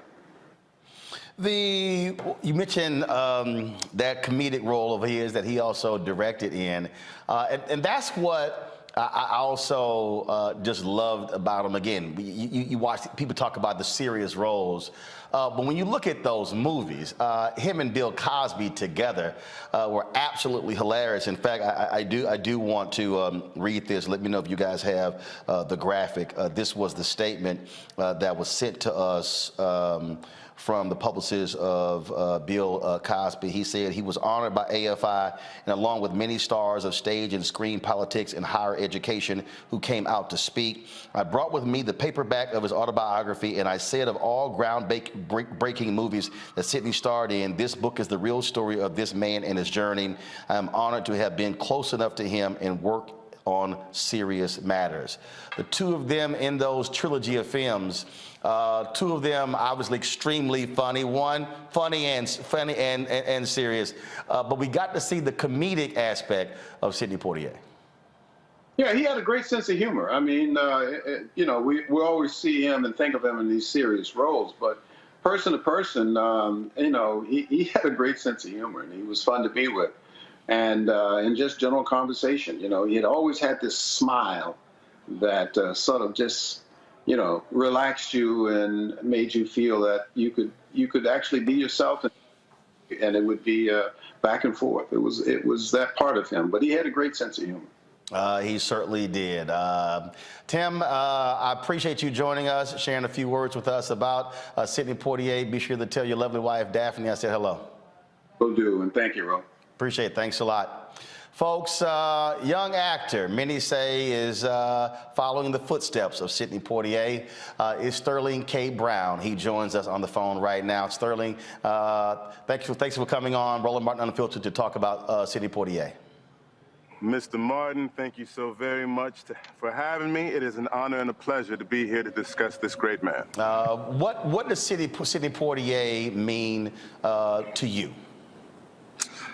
Class personified, someone who not only showed you how to conduct yourself in front of the camera or on set, but also someone to show you how to conduct yourself in this business, how to sort of make sure that you were trying to put your best foot forward in making sure that the people that you represented, be that your family, your community, your race, felt good about what they were seeing when they saw you and the work that you did. I asked Debbie Allen this question. I mean, when people were in the room and he walked in, the room shifted. Yes. It changed. Yeah, absolutely. There's a presence, there is a respect for someone who was the first of so many things. You know, it's funny because people will talk to me about, you know, the first person to win a SAG award in this category or Golden Globe, but I'm like, nah, I stand on the shoulders of giants in a time in which the industry really only permitted a couple of people. There was Sidney, there was Mr. Belafonte, but like there wasn't a lot of folks who we could look to for representation. And the fact that he was in those rooms, that he had respect in those rooms, that so many people would say, like, you know, well, we don't open movies across seas or whatever, but he could do To Sir with Love. Like he was the exception. Like he was exceptional. So it is right that when he walks into a room, people take notice. They stand still and they give their respect. First time you met him, what do you recall? I never got a chance to meet him. I have been in his presence. So let me say, I was too nervous. I didn't have someone formally introduce. I am so serious. Nah, bro. Nah. Let me tell you something, Sterling. I tell everybody, ain't no guarantee you ever gonna be in a room again. Man, that's the truth. My whole deal, let me tell you, this is a true story. 2012, we find out that Harry Belafonte and Sidney Poitier are going to present an award at the NAACP Image Awards. Guys, that's photo one. Pull it up, please. And so I called Ben Jealous, who was then the CEO of the NAACP. He tells me it's true. I then called Mr. B. I said, yo, I ain't never met Sidney Poitier. I want to meet him. So when they walk out on stage, everybody stands up. Everybody stands up. And that's the photo right there, 2012. Everybody stands up and they're cheering. Yes. I get up from my seat and I go backstage because I don't know how long he's going to be there after the award. So Sterling, I go backstage and I'm waiting. And so I walk up and Harry goes, Sidney, Roland Martin. And I said, Mr. Poitier, good to meet you. He goes, no, we've met before. When? And I look at him, I'm like, no, we have not. He says, oh, yes, we have. You and I have met through television. And he then goes on to talk about, he's talking about how much he enjoys my work. Now, I'm like, man, I'm talking about your work. Okay, I'm now about to share with you a story I have never told publicly. Let's do it. Come on. The next year, at the NAACP Image Awards, they honor Harry Belafonte. Okay. So I go back, you know, I'm sitting on the front row. I'm taking, y'all roll of photos. There's photos too. I'm taking photos, and so there's a photo of the two of them on stage. I shot that photo, I'm on the floor. So when it was over, I didn't go backstage. No, guys, that's 2012. The next batch of photos is no, that's that, oh, right there. Okay, hold that photo right there. So I go backstage. So he was more frail a year later, Sterling. Sure. So we're walking out, and Mr. B got his cane. He's in front of me, and Mr. Poitier's to my left, and he and I are talking, and then all of a sudden he stumbles, and I catch him. And so my left hand is in the middle of his back, and my right hand is holding his right arm, and I'm holding him up, and I'm walking him backstage, and then we're walking to his car, and I hand him over to his assistant. This is February 1st, 2013. So 2 weeks later, Sterling, 2 weeks later, yes, sir. I'm in Houston, my phone rings, TV1, rolling. Sidney Poitier's office is trying to reach you. And I was like, well, give him my number. And so like 5 and 6 people are calling me. They're calling me, and I'm like, yo, what's the deal? I said, give me his number. So I give him my number. And Sterling, this is what happens. He answers the phone. He says, he thanks that. He said, "Thank you for calling." And then this is what he begins to talk, and he says, "Yeah, you were really effective." Now I don't know why he's calling me. So I'm a reporter. So I got my computer, and so I'm just sort of like typing. He goes, "You really were effective. My situation that night. I have this heart thing. I get them from time to time. As a matter of fact, I'm quite close to doing something about it, which has to do with surgery. I did try to reach you to let you know how deeply appreciative I was and still am from what you did on that evening. But this is where he made me cry, Sterling." Give it to me. He says, and I'm trying to hold it back now. This is what Sidney Poitier says to me. This is February 15th, 2013.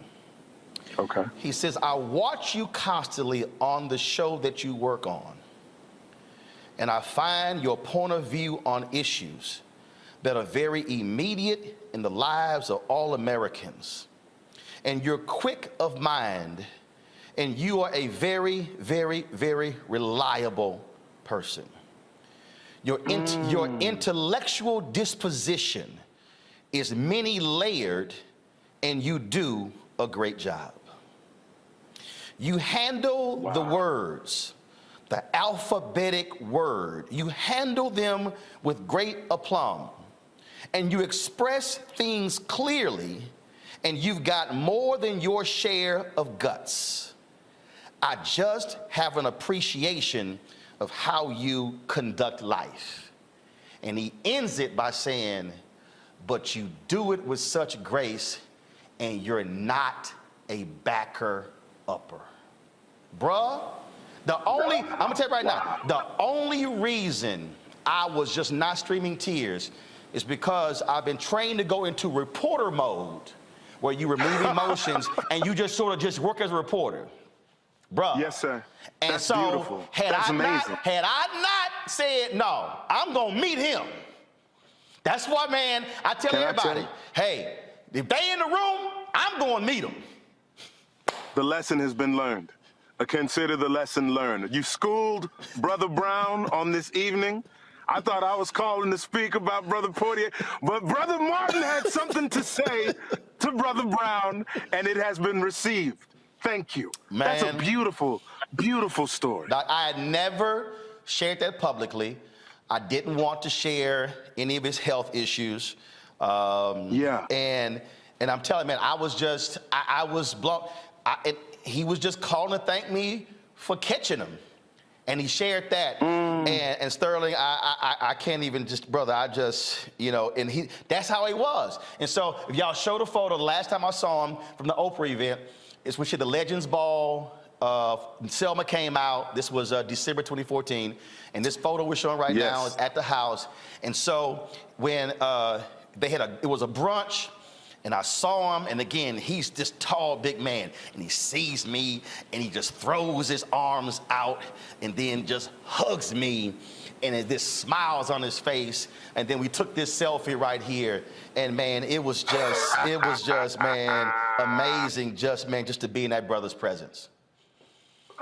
Listen, I'm still struck by the words that he used in describing you, because those are words that I would use in describing him. And to have someone like him who embodies all those things, and for him to see them in you, I'm crying for you. You can be a reporter.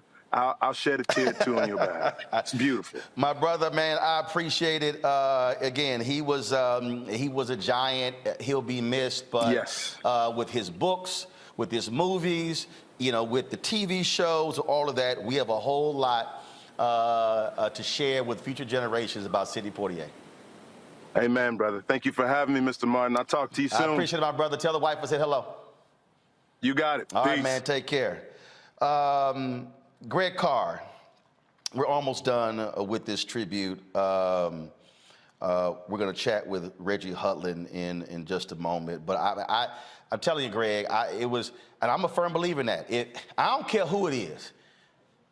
I'm going to get to them. I'm going to say hello. I'm going to shake their hand. I mean, it don't matter. There are people, I'm in awe of them. I see them, but I never take for granted that you might be in the room with them a second time. Man, if you got that, I tell everybody, this is what in fact, in NABJ, Greg, you know, I've been in since 1989. We were founded in December of 1975. I remember one year I got the President's Award, and I stood up and I said, y'all, I'm an alpha, and there's never an event where we never recognize the 7 jewels. I said, we should never have an event where we don't recognize the 44 founders of NABJ, because many of them at the time were still living. And we're losing them. We're losing many of our founders as each year go by. And so I say to everybody, when you come upon an elder, I don't care where I am. If Andrew Young is there, Reverend Jackson is there. When C.T. Vivian was alive, when John Lewis, I don't care. I never took for granted that I was in the same room with them. I always walk up to them and pay homage. You have to. And you just gave us a master class in how to do it. While everybody's standing on their feet, you make a beeline to backstage, because you know he's not going to be sitting there for that whole thing. That's the technique, brother. That's born from experience. My mother, Fisk, gave Mr. B an honorary degree, now the faculty you're on. And she stepped out in the middle of commencement, was like, give mother a hug. Because like several generations now of black women, not just black women, but I'm thinking now about black women, Harry Belafonte and Sidney Poitier were their imaginary boyfriends in their mind. so there, I'm sure there have been any number of folk who did what you did to Sidney Poitier, but to the point you're raising, you did it because you never know. You don't. Again, thinking about, we can't obviously, in even a long special, go through all his body of work, but even mentioning a piece of the action again, and that trilogy. Folks, again, white stream media will mention, In the Heat of the Night, They Call Me Mr. Tibbs, the organization, that trilogy. But that trilogy of Uptown Saturday Night and a piece of the action and Let's Do It Again, it was Poitier's comedy, but he played the straight man. Right. Which is hilarious. The hypnotist, all that stuff. But the reason I'm raising that is because, and I almost forgot about this until a second ago. Remember, it was James Earl Jones who forced Cosby and Poitier to go teach those kids in a piece of action, and that made me wait. James Jones is still here. Yes, I mean, he so is. you never know. And That's in fact, I've never been in the same room with James Earl Jones, and I seriously, I'm like, yo, I never got to meet Ossie Davis, never got to meet Gordon Parks, and I've always wanted to meet James Earl Jones. I've never been in the same room with him, and again, that's why I said this earlier. Hey, man, I don't care.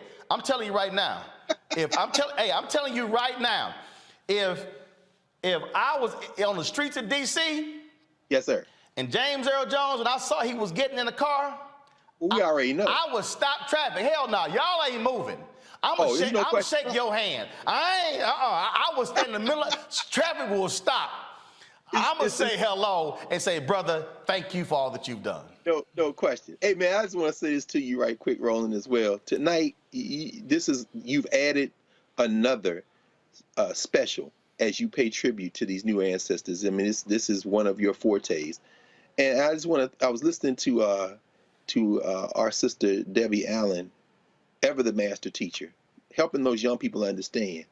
And I just wanted to say to you that this intergenerational convening, particularly when you had Brother Whitfield and then Sterling K. Brown, helps us understand that we have an obligation to share with young people who these folk are. And, maybe those children in Debbie Allen's class today may not have heard of Sidney Poitier before today, but they were impacted by him, even in ways we might not think. Remember, was it Let's Do It Again, where they, had Jimmy Walker and all them?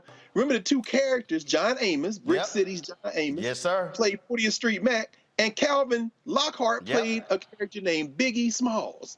Now these young people don't even realize that name came out of Sidney Poitier and Bill Cosby, and they would never associate it. It's just, man, but tonight, there's nobody else is going to do what you did, brother. They're going to be tributes pouring out and they are from everywhere. But tonight, this is black folks to the world, not just for black folk, but to the world. But it's unique, brother. And I want to thank you for doing this. Man, I appreciate it. I sat there today and I watched mainstream news. I looked at, packages were done. But truth be told, folks, there's no reason in the world we didn't see wall-to-wall coverage. There's no reason we didn't see panels. There's no reason we didn't see far more than that, because there are not many folks in Hollywood alive on the level of Sidney Poitier. Yeah. And when I say not many, I'm talking about less than on one hand. I mean, and I mean, I can't think of anybody, Roland. I mean, you can, look, Gene Hackman is still alive, Robert Duvall, but again, Sidney Poitier was heads and shoulders above. But Hackman and Duvall, or any of them, for example, I give you another example, just what we're talking about. The relationship between black women and black men. Right. In A Warm December, he had the Jamaican actress, Esther Anderson, played a couple. For the Love of Ivy, he had Abby Lincoln. They were a couple. Uptown Saturday Night, Rosalind Cash, Let's Do It Again, Lee Chamberlain. Even the way they modeled the relationship between black women and men. No white actor in Hollywood did that. I can't think of anybody, Roland, quite frankly, who would take a seat to it. You're right. This should be wall-to-wall coverage. So I want everybody to understand, when you hear Greg's brother, Reverend Carr, say in our promo, bring your eyeballs home. Yes. Tonight is a prime example of why Roland Martin Unfiltered was created after TV One canceled News One Now. And it's a prime reason why I created Black Star Network. Folks, there is no other place. Our tribute began 2 hours ago on Sidney Poitier. I can't even tell y'all the people who I reached out to who couldn't come on for a variety of reasons. Run the list down, I reached out to them. And so this is why, again, what does that Freedom's Journal say? We wish to plead our own cause, too long have others spoken for us. Mainstream media has not given Sidney his just due today and tonight. But that's why we did this. Be more next week. The others who are still reaching out. People have been outpouring on social media. But I want everybody watching to share this video, because what you heard tonight from all of the folks here, the people who met him, the people who didn't meet him, was someone who is, again, Hollywood royalty, who is an icon, who is a history maker. He was an actor, he was an activist, he was a director, he was a diplomat.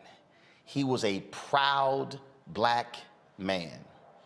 And so I appreciate everyone who joined us tonight to pay tribute to the life and legacy of Sidney Poitier. There will be more. I didn't realize that. We got one more. I didn't realize that he was on. Actor, Mr.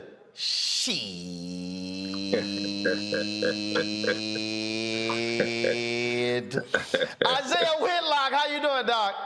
How you doing, man? I'm all good. Just share with us. You do take us home. Share with us your thoughts about the great Sidney Poitier. You know, it was very heartbreaking when I heard that he had passed away today, and it was very sad. A lot of emotions and things ran through my whole body about when I first started watching his films, inspiration he was to me as far as my career. Watching Guess Who's Coming to Dinner with my mom and a Studebaker Lark at the drive-in really made me want to be an actor, and it was incredible. The inspiration that he had for me, not just for me, but for other actors. And I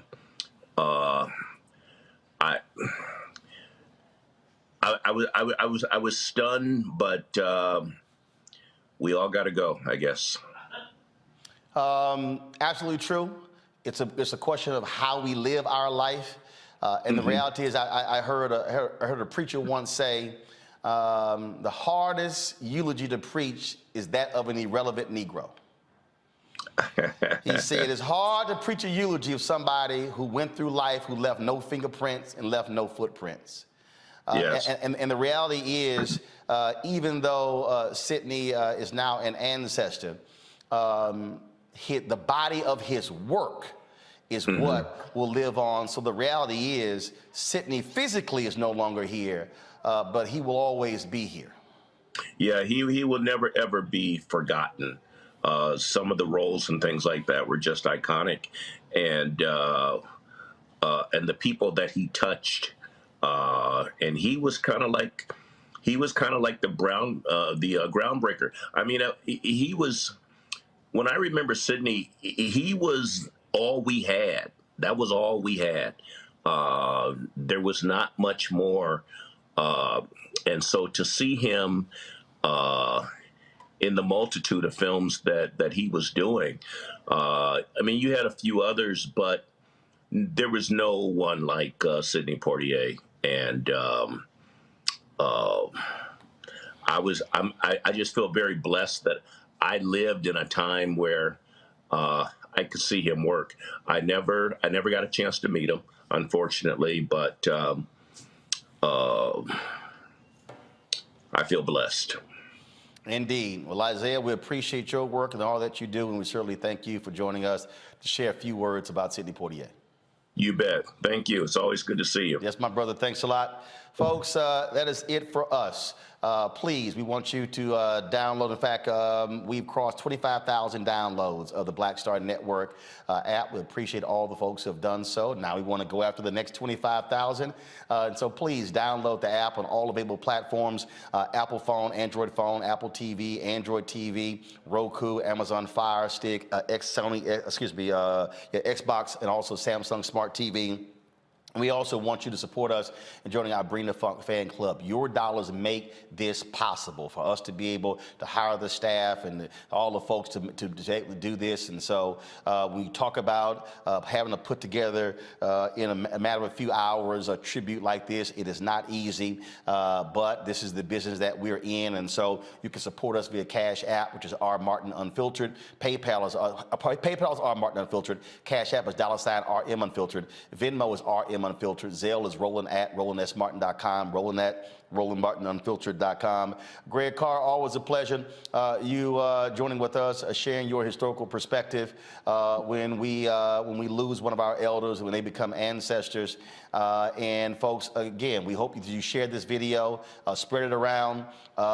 People spend a whole lot of time. It's amazing when I see them sharing lots of clips of stuff they see on CNN, on MSNBC, shows that other black folks host. But share this, spread this, send folks this tribute. We'll be restreaming this all weekend as we continue to show our appreciation for that great Bahamian, the brother like no other, who said, "Call me Mr. Tibbs." Nope.